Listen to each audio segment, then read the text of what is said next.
In 2022, I went on a journey of 365 days covering over 17 countries, 40 cities, and 40,000 kilometers to study art, architecture, and crafts, specifically with a focus on geometric arts.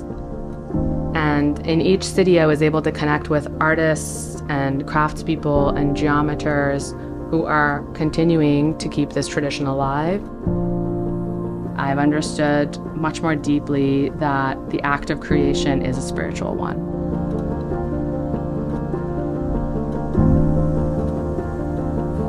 Geometry is a reflection of our natural world. We see it from the cellular structure of our bodies to the order of the planets in the universe, to the trees, the waves, the clouds.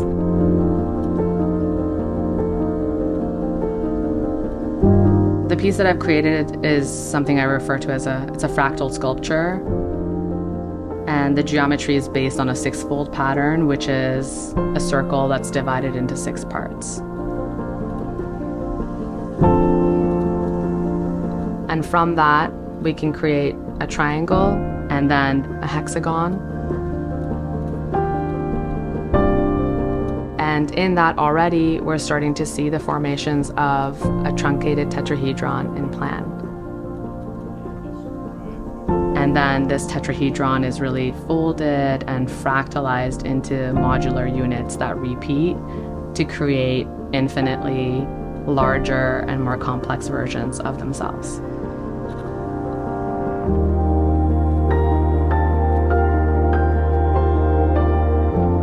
So the result is a self-repeating pattern where every modular unit is the same as the whole, and the whole is a reflection of each unit.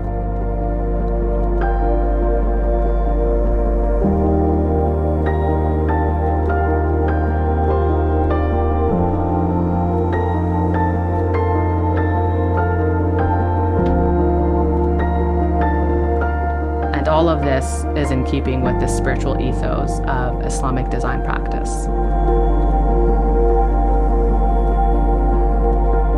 Journey Through Geometry is about a meditation on what connects us all.